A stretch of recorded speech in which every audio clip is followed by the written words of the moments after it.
Let's see what the stew has for us today.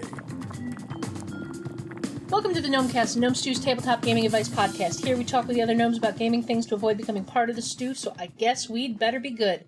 This episode is brought to you by our awesome Patreon backers like the esteemed Erica Bond Barbagarus, the jaunty Jen Pixelscapes Gagney, and the magnificent Michelle Shepherdson. Today we have myself, Ange, along with Dee and John, and we're going to talk about player agency and how best to promote that in your games. Before we dive into the main topic, though, let's ask our Get to Know a Gnome question.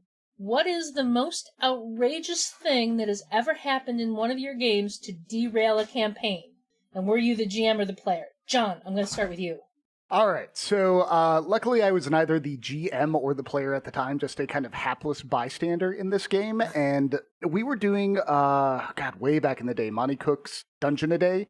You know, he had a new dungeon room every single day, and so we were using that to fill in some dungeoneering stuff, right? Well, there was one part that was written as this explicitly evil, bad vibe giving off altar, right? And there was blood on it, and there was like bodies around it.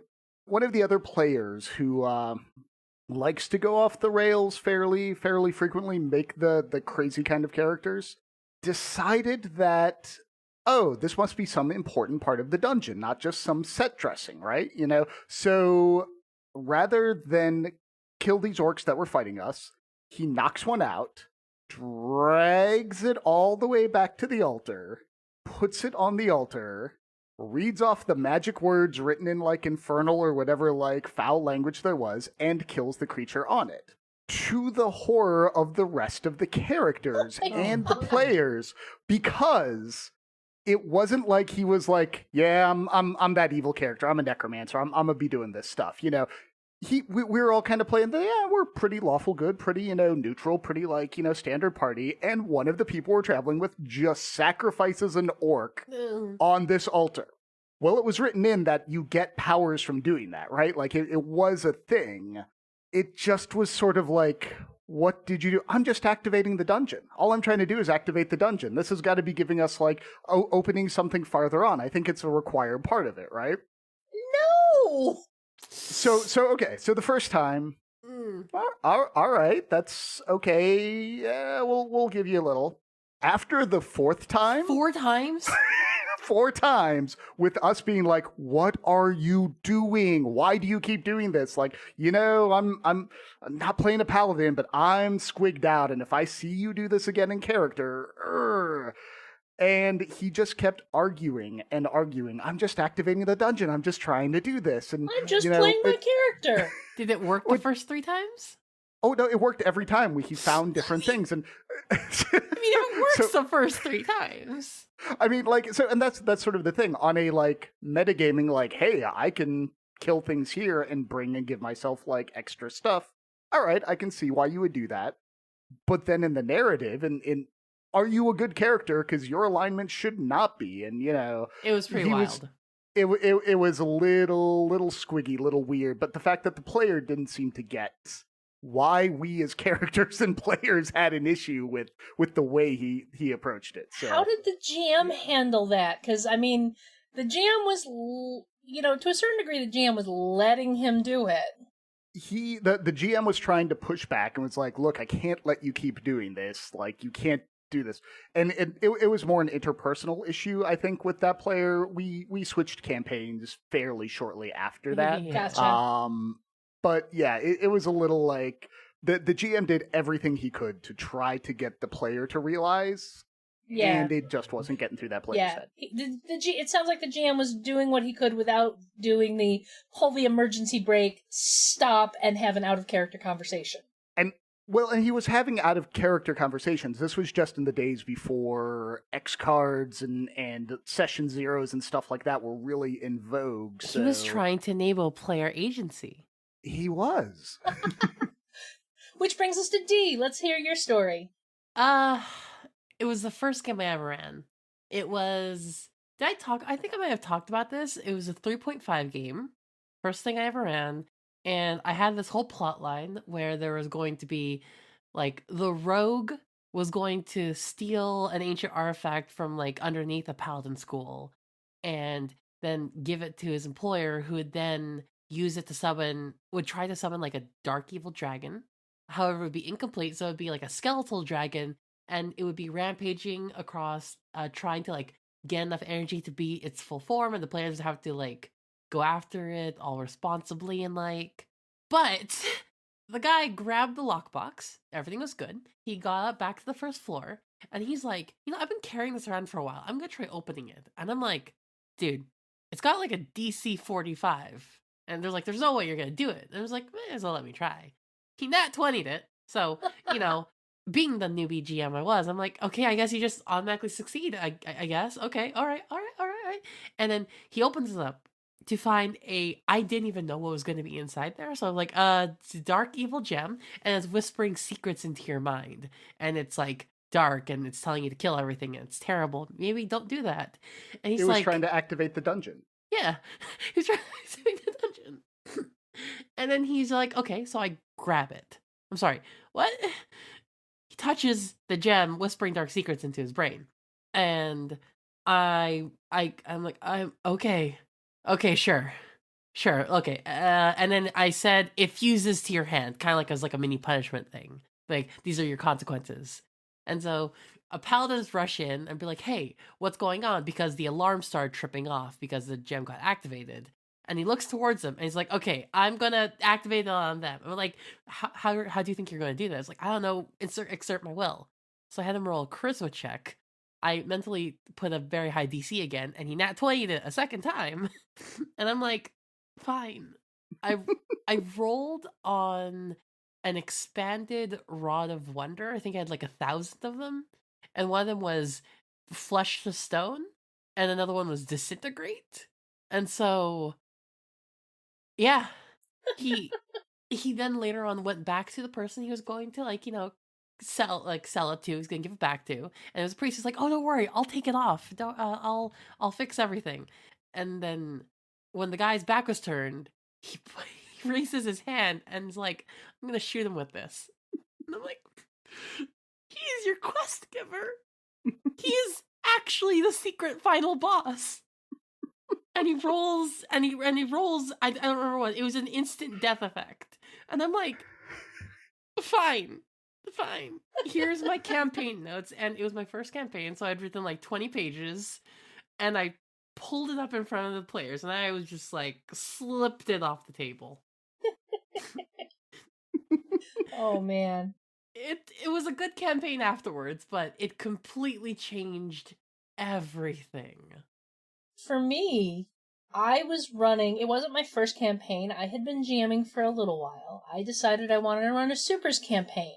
And I was still very enamored with the concept of the TV show Heroes, where it's like you just have a normal world and then these people with powers popping up. So I got clever, and I basically, when I set up the campaign, I said, this might be a little too on point for the current situation that's happening in the real world, but I decided that there was a flu that came across the country that affected, very much like the Spanish flu of 1918. Whoops. It affected younger people. And certain people afterwards basically developed superpowers. So, it was like all the players prior to the campaign starting, they'd caught this, they had it, they recovered, and then there was, they started having weird things happen. So we played several different sessions. One of the players could talk to rodents, and he convinced an army of rats to do something for him with the promise of taking them to Waffle House afterwards. So that was where the waffles chant came from. They used half of a zombie as a compass to find their way back to the person that raised him. It's a campaign that had a lot of really interesting, fun moments, but there came a point where I realized my players were smarter than I was, because they started doing the epidemiology of what this catalyst flu meant for people developing powers. And they it wasn't anything that actually happened in game, wasn't something anybody did, but they started putting these clues together that I didn't even realize were there, and basically started planning for the apocalypse. Because with the number of people that had been infected and the number of people that would be developing powers, they're like, the government will not withstand that. The government will fall because somebody's going to show up with the power to detonate a nuclear bomb in Washington, D.C. by themselves. The world is going to fall into chaos. We need to start stockpiling now. And I panicked. I literally panicked because that was not the game I was expecting to run. That was not the direction I was expecting that campaign to go. And I basically was like, I'm having too much busy work with work. I need to not run a campaign right now. Can somebody else run? And just never went back to it. And none of the players understood. They were like, what? That campaign was great. The characters were fun. Everyone was having a blast. And I'm like, yep. And your GM panicked because she didn't know what to do next. Having smart players is scary. That's a whole article in itself. Oh, yeah. Oh, yeah. You have to learn a great degree of flexibility to handle having players who are smarter than you.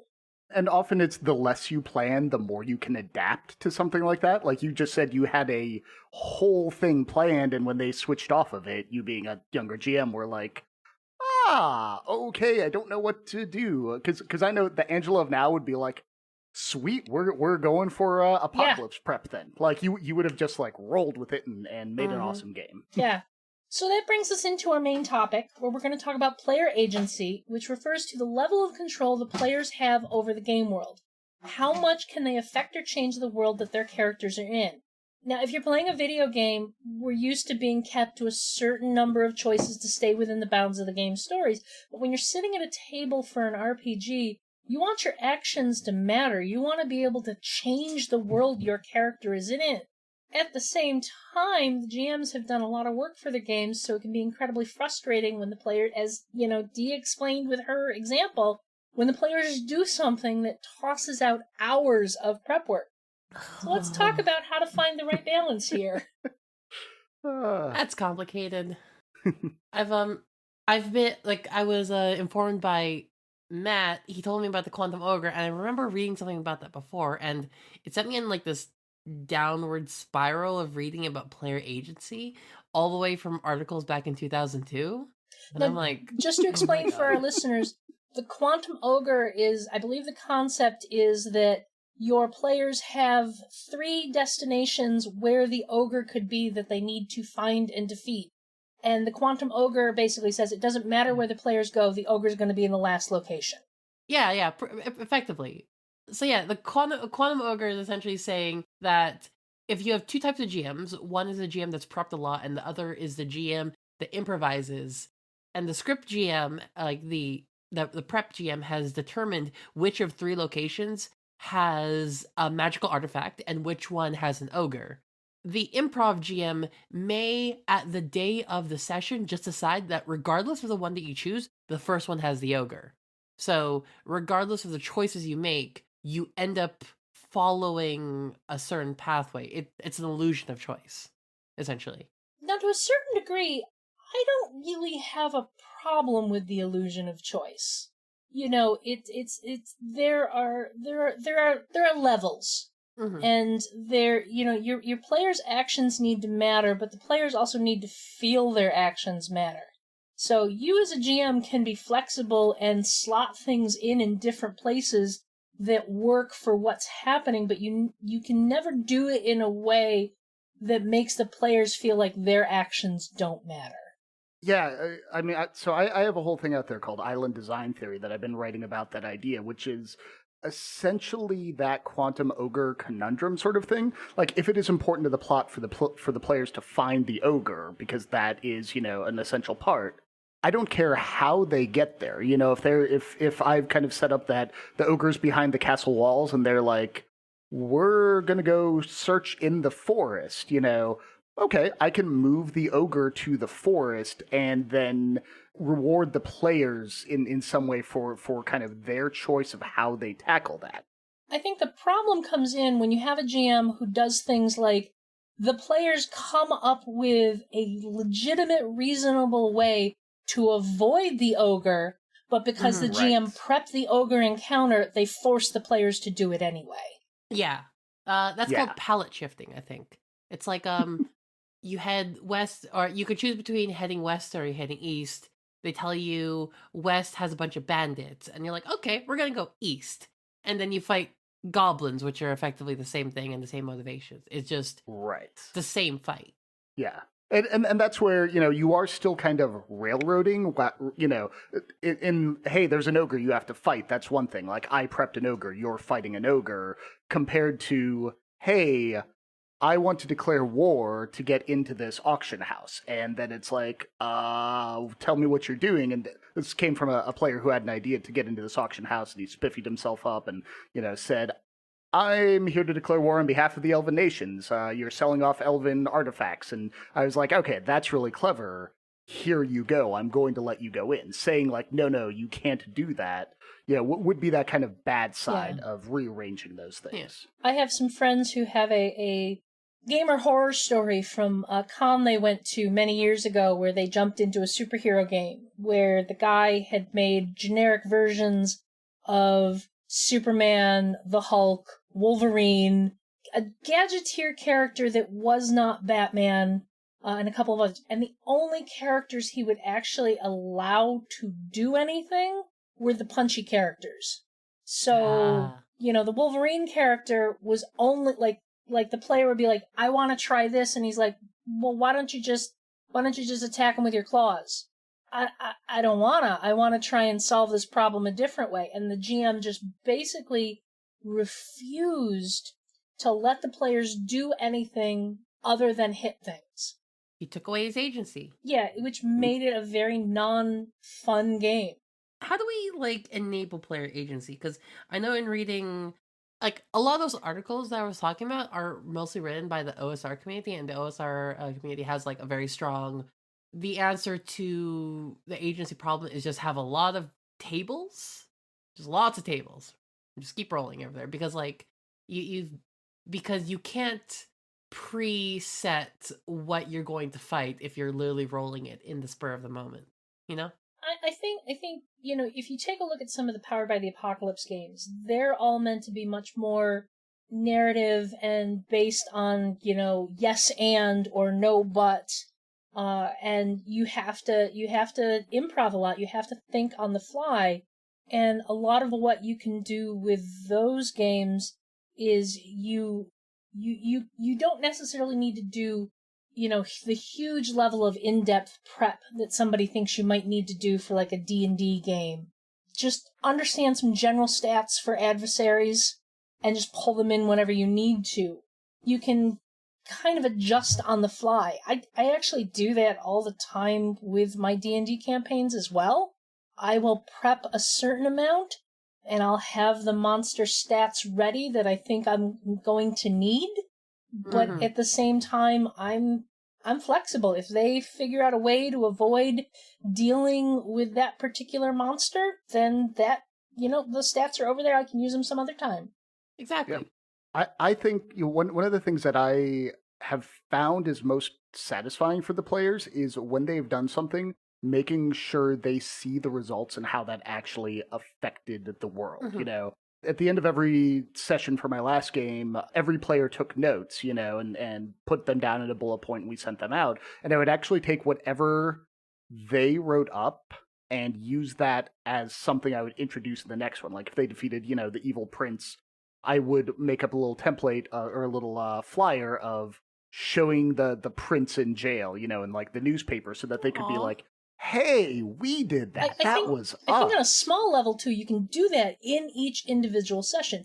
You, as the GM, are playing the world.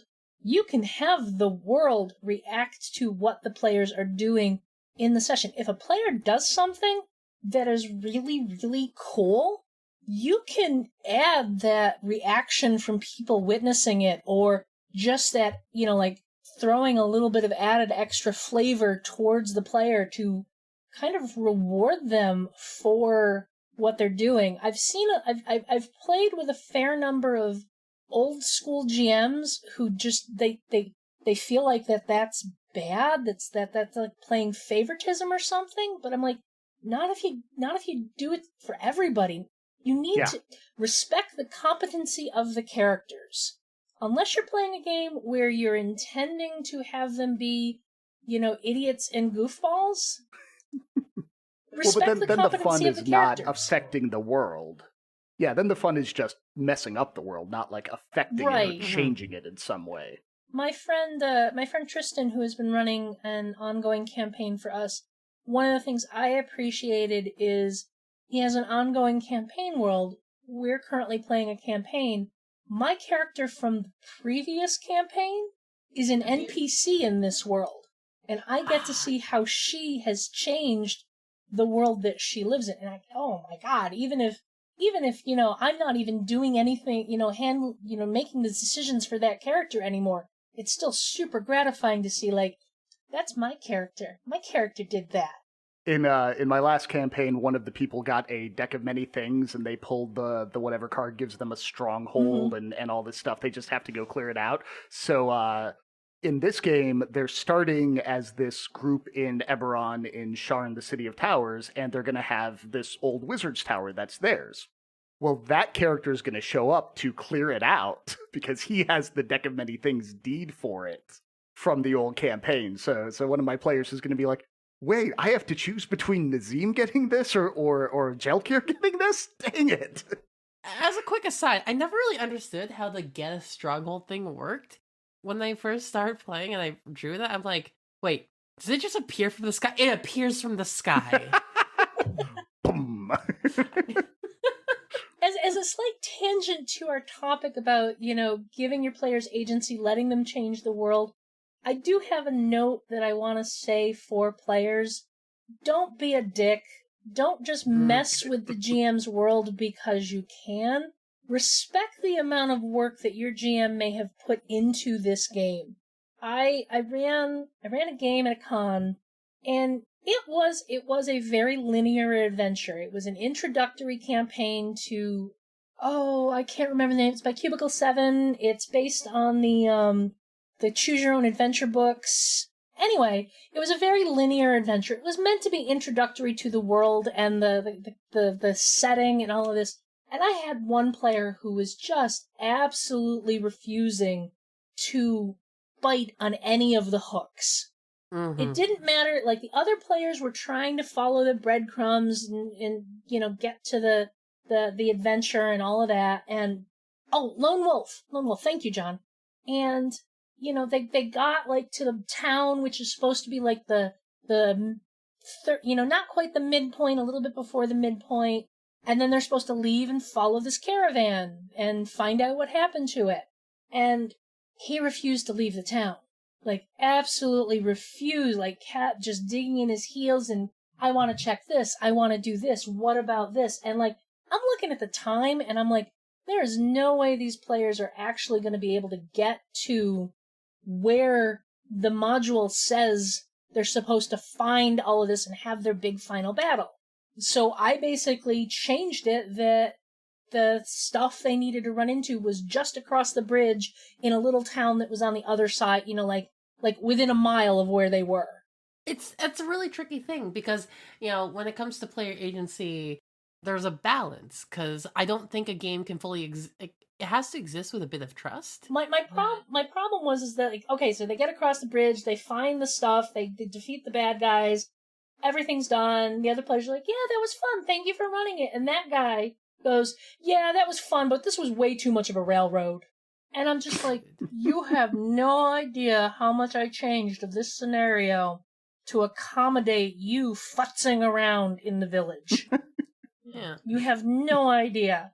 So it was like the fact that player was like, this is just too much of a railroad. It's his player agency made that module change drastically, and the player had no idea and didn't see it. There's this quote from Futurama, when you do things right, it often feels like you're doing nothing at all. Or it often the looks God like part in the universe. Yeah, so like GMs need to find the balance of being able to accommodate their players doing things they don't expect, also providing stuff for the players to do. Make sure that there is stuff for all of your players to have a moment to shine and, do awesome things. But the players also need to have a certain degree of respect for what the GM has brought to the table. Yeah, so I was just talking a little bit about how there has to be a little bit of balance, because I don't think there's no adventure that exists without removing some degree of player agency. I'm writing an article about this right now, but there's this one enemy archetype I really like called the Juggernaut.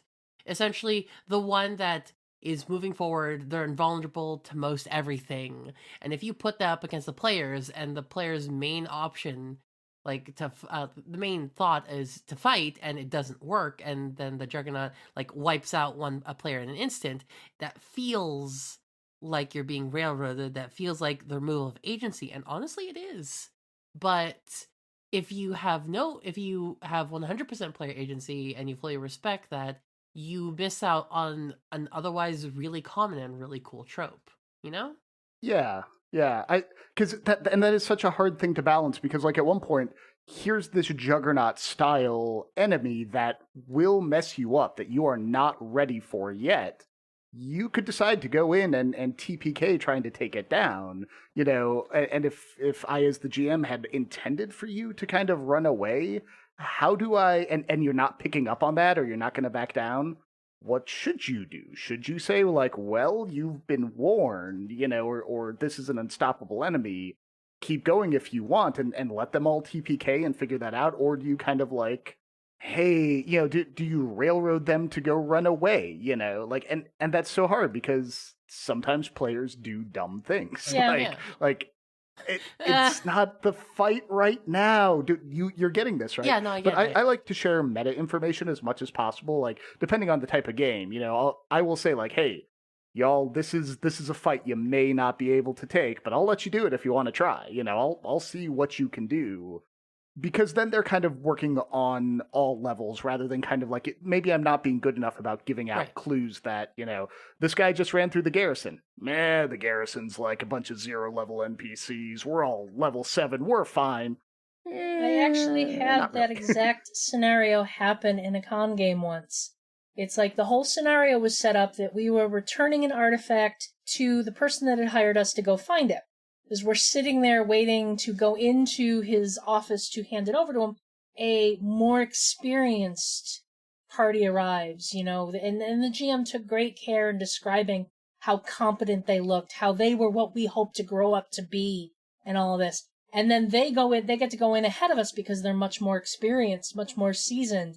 And we hear, and the oracle character among us sees them get slaughtered in a blink of the eye. And that is supposed to be the moment that our characters go, crap, and run away. Mm-hmm. But we have the combination of an idiot player playing the leader of the group and an instigator encouraging her to have her fighter run in and defend these defenseless adventurers that have just been slaughtered. I could not get the other characters to leave. The GM is like throwing bennies at me as my character is going, no, we need to run. We can't beat this. We need to run. And they would not leave. The GM even said flat out, he's like, okay, you have 2 rounds. What are you doing? And like, first round, they all continue to try and fight. He's like, okay. He waves his hand. You've just, like, your character is thrown across the room and you have 1 hit point left. Next round, what do? They all continued to fight, and he's like, I'm sorry, you guys are all dead. Yeah. You guys were supposed to run away. Yeah. And like, he was trying to do everything he could to get the players to run away, but again, didn't want to take away their agency, so that combination of the idiot player with the leader character, and then the person who knew exactly what they were doing and egging her on, led to us basically paying for a 4-hour session and only getting 45 minutes of game. I get it. I get that. Yeah. So Dee, I'm curious. You've been doing a lot of research, way more than I ever do for anything. What are the best techniques you found? Because I love hearing the names. I love hearing like the terminologies around this stuff. So what have you found that like helps player agency that other people are talking about? I don't have a specific name for these things, but like, okay, so rehashing this, I started with, I think, 14 articles, and I've currently up to 30. and I'm only halfway through my initial list. Like every article I read has like 3 more links to other places, and I'm like, it's a rabbit hole of information, and I'm going deep. We'll see her in a few weeks. I'm hoping. Yeah. But the main answer I really have at this point of time, in which I have not fully read everything just yet, the main answer is honestly what you two said: information. Like the number one thing that enables player agency and keeps people with the juggernaut, or that enables you to enact the juggernaut, is throwing as much information in world and out, like meta wise, in order to make sure the players are constantly making the most informed decision possible, and that the decision that they're making is ultimately it's the one that they've decided on. You have not pushed anything, you've just told them everything, you've laid out your hand on the table, and they're like, I'm gonna pick the TPK one. Okay, buddy. It may not be the best choice, but it's player's choice. You know, I fully, like, again, I bring it back to respect the character's competency. I will flat out say to a player, your character would know this. Your player would know that their player is being dumb. I got very angry at a GM in a kind of a spy, horror spy game where I said, I think we need to call in a cleanup crew to basically deal with the aftermath of a fight we had had. And he's like, are you sure you want to do that? And I'm like, I think so. And what he was failing to tell me is, in the terminology of that game, a cleanup crew meant come in and murder any witnesses. Not desanitize the scene. Yes, and I'm like, clean it all up. And I lit into him, and I'm like, my character is an experienced agent. She would know the terminology. Just because I, Angela, don't know the terminology doesn't mean the character wouldn't.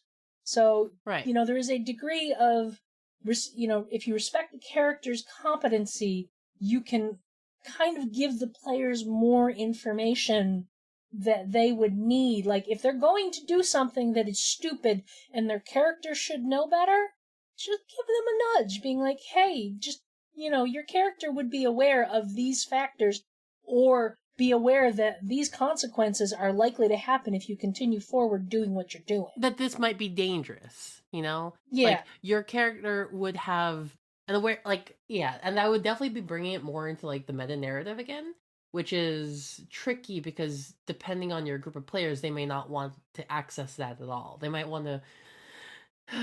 There's a balance. It's... You need to drop hints. A blog I was reading suggested you need to drop this 3 times, like clues and such. Gumshoe actually does this really well, because instead of dropping, they have multiple areas, and each area has a clue, which is automatically processed by the players. The players don't have to search for the clue. They have this clue. You don't hide behind things, because I think, as Gumshoe says, your players aren't Sherlock Holmes. They're going to ignore the first clue, misinterpret the second, and then use the third one to make a leap of logic even Superman can't jump. Yeah. Drop clues constantly, throw as much information as possible, and regardless of the decision, try to respect it, even if it... okay, so my personal example here was my GM at the time, my 3.5 campaign again. There was a pool of lava where there was a statue in front of it holding their hands out like it was cupped in front of them. I mentally interpreted this as the diving pose. And I kept suggesting, what if my player jumps in to become... Because we were trying to become immune to lava. It's obviously the magical thing. You're activating the dungeon. I'm diving. That's a diving pose, right? And the GM told me, a couple times, are you sure? Are you absolutely sure? God dang it, are you sure? And I'm like, okay, wait, I think I'm starting to get a hint that I shouldn't be so sure. And then when he described it more, they then sent me a picture being like, it looks like this. Oh, it's cupped it like a cup, not diving. Generally speaking, the GM question are you sure? Sure. Is a really good sign that what you're about to do is probably not a good idea. It was one of the first campaigns I was like playing in, and I'm like, I didn't know about that just yet. Perfectly Oh reasonable. yeah, and like and when you have new players at the table, they don't understand the tropes.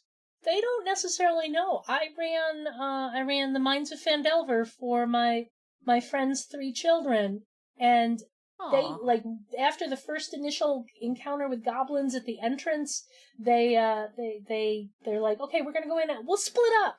We'll cover more ground if we each go down a different corridor. And I'm like, Lorelai, your cleric, your wizard only has 1 hit point right now. And she's like, yeah. And I'm like, so what happens if you run into anything that wants to fight you? Oh. Yeah. Like Split up and look for clues, gang. and you know that's why one of my favorite things in gaming has been, you know, what Fate kind of put into it with fate points and plot points from the old Cortex system. I'm going back on all my old grognard ways, but you know, all that stuff that happened around the early 2000s with like, hey, you can spend this currency and just modify this thing or buy it. Like, I think that's the ultimate way to tell the players you do have the agency to do this. You can make this thing happen. And I think that fills in for that lack of knowledge sort of thing. Like, you know, Angela isn't a, you know, investigator in real life that we know of unless she's really, really deep cover. Yeah, you could be an asset. Yeah, let's not talk about that too much. But like, if you hadn't known what that meant and you went into it and said, oh, wait, I didn't want everybody killed, can I spend a plot point to say this, like, that I knew that in the past? I think it kind of helps you have that reset button when you're not picking up on the you shouldn't dive into lava sort of clues. And you, as a GM, you can have limits on what your players do with those. You should allow for as much as possible. But if a player wants to do so, because I have told players no when they start trying to modify the game in ways that are against what I'm trying to do with whatever the game is. I had a player in a Tales from the Loop game. Tales from the Loop doesn't have that Benny system, but players are encouraged to, you know, help offer descriptions for things. And the players were dealing with a little tiny robot that was stealing energy from things and eating cords and stuff like that. And they're in their bunker, their clubhouse, and it's trying to run away, and the player goes, somebody rolled to try and catch it, and they missed, and the player's like, and it runs down this hole. And I'm like, no, it doesn't. It's like, you don't get, you I understand what you're trying to do, but let me finish my description first, and then we can see if you guys want to try and modify it. So it's like, you can put some brakes on players who are going a little too far with, you know, because I needed them to catch this. You know, so having it run down a drain and disappear was not what needed to happen. So it's like, that player wanted that to happen because he thought it would look cool, but he was also kind of playing his own game. Yeah. It's like, it's kind of ironic, but in a way to encourage freedom, you have to limit options. Wait, I feel like I quoted this from something. I know one of the articles said this. Oh my god, I think I'm just quoting verbatim at this point. I think they said you have to give them a meaningful set of tasks so they can make choices between them, or say no to all of them and make their own decision.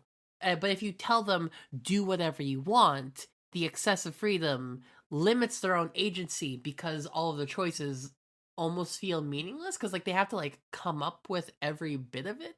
They're telling the story at that point, not you building the rest for them to interact that's with. part of why I don't like true sandbox games. Yes, sandbox. I want there to be some kind of plot. I want there to be some kind of story happening that these characters are involved with, and I find with sandbox games, nothing matters because, oh, you just wandered away from the story, so, well, now something new is happening. And I still want there to be that cohesive, I'm a storyteller. I want the Right. game to be a story, whether I'm a player or whether I'm a GM. And I want the players to affect that story. I want the players to be deeply involved in that story and determine the outcome. But I don't want to feel like I'm just sitting in a sandbox and can just go wherever I want.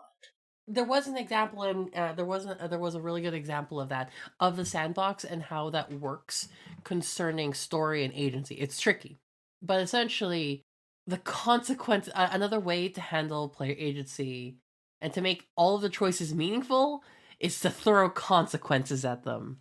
Like one of the example was there was a bunch of colonies on a series of beaches, and part of the main plot line was one colony was wiped off from the face of the map, and the players were like, and the players had a bunch of leads and hints to suggest to go over there in order to look at it. And in game, 8 months had passed, and they finally go check it up, and they find leads, and they completely decide to ignore it in order to go randomly in other directions and find treasure. And then 4 months later, as the year had passed on, they then heard rumors that a second colony was completely wiped off the map, and the players were upset at this, being like, "Hey, what the heck? Why this happen?" But it's because of their inaction to follow the major plot line that then caused that second thing, because you gave them all the information, you gave them all the choices that they had, and they decide to make a different decision. And in order to make that choice meaningful, i.e., the inaction, you have to deliver the consequences as starkly as possible.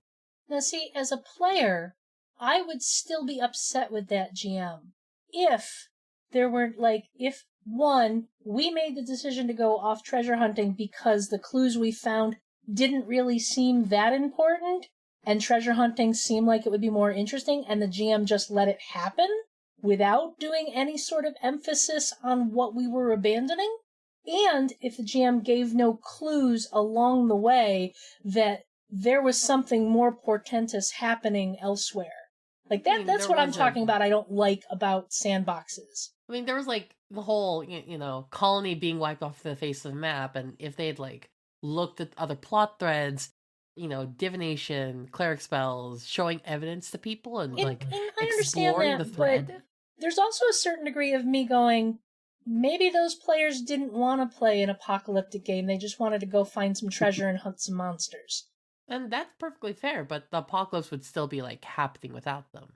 So there's something that I take away from sandbox style video games that greatly influence how I run things. So Skyrim, I love playing Skyrim, and I think I've touched the main plot once, because what I do when I play Skyrim, I have a mod called Live Another Life or something like that starts you in a random place, So I build my character, they start in a random place with a random set of stuff, and then I look around and I go, why is this person here? What's going on? And one of these, it started the young female caster character that I made in this bandit's nest. I'm like, why is she here? What's going on? I'm like, well, maybe she was kidnapped because she has some incredible magical ability, and so that's why she kidnapped. And then I kind of in my head wrote the meta narrative on my own, and I didn't care about Skyrim's plots. I didn't brush up against that. And how that, I think, translates to tabletop role-playing games is, like Angela said, if the players were more interested in the treasure hunt, sweet. I, as the GM, have the ability, unlike in a video game, to take that meta-narrative and emphasize it.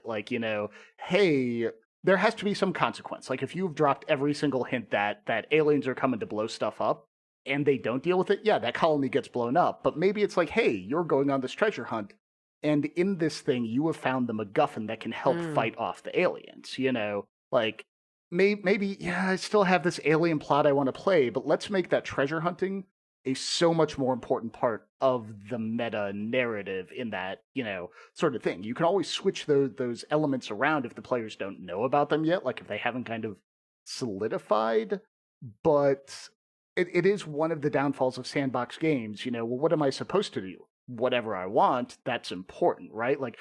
People want to be part of the big world-saving story in a lot of ways, or the big important story in a lot of ways. So I think you have to, give them that satisfaction, whether it was, intended at the beginning. And we're back to this whole balance thing. It's all about balance.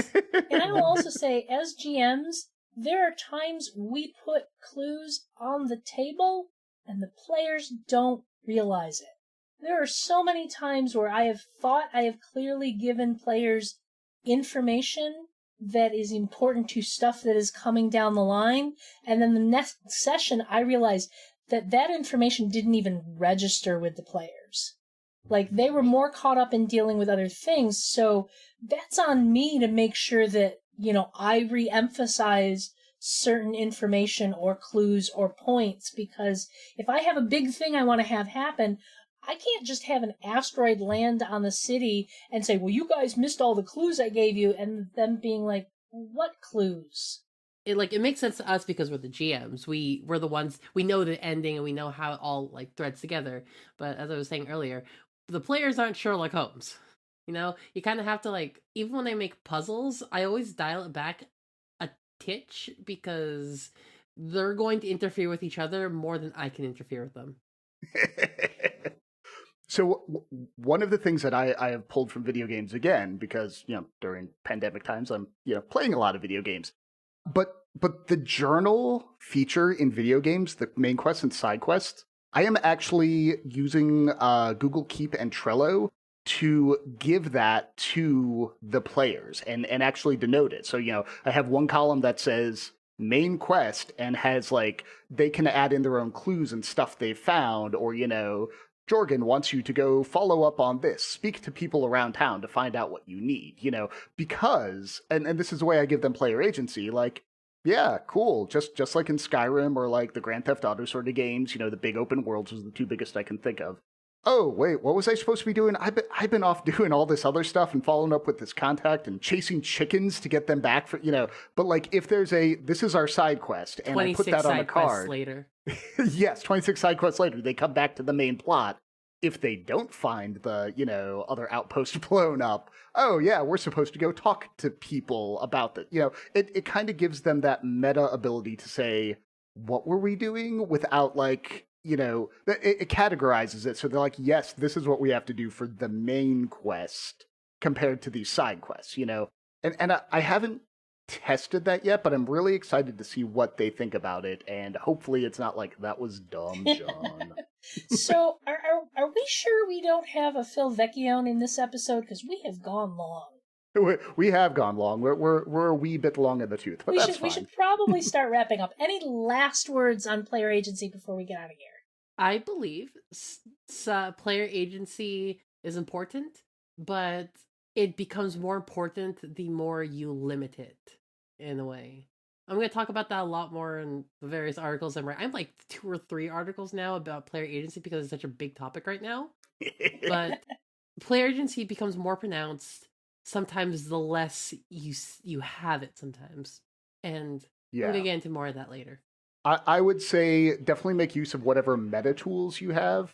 Aside from being just an excellent safety tool, the X card, and maybe even a smaller version of it, like the not that interested in it card, can help you determine what's going on. This isn't triggering, but I'm not really, I don't really care about intrigue games, but that also comes in discussions outside the game, and I think those are important to have, ways for the channels of communication to be open so you can understand what makes a fun game, because I think that's what it all comes down to. Are the players having fun?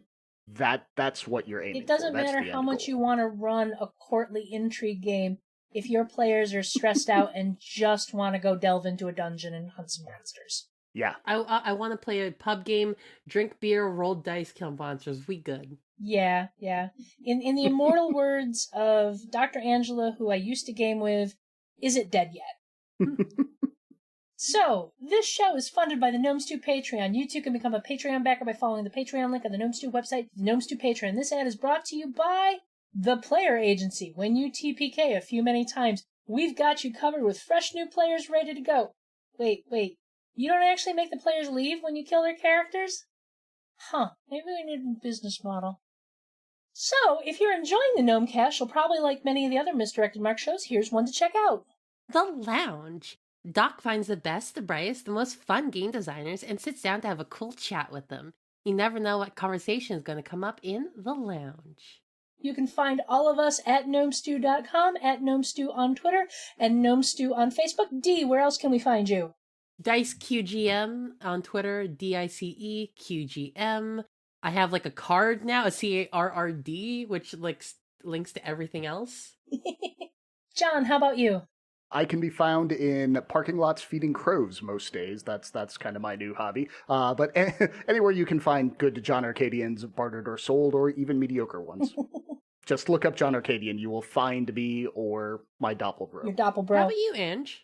You can find me on Twitter and Instagram as Orikes13, Orikes 13.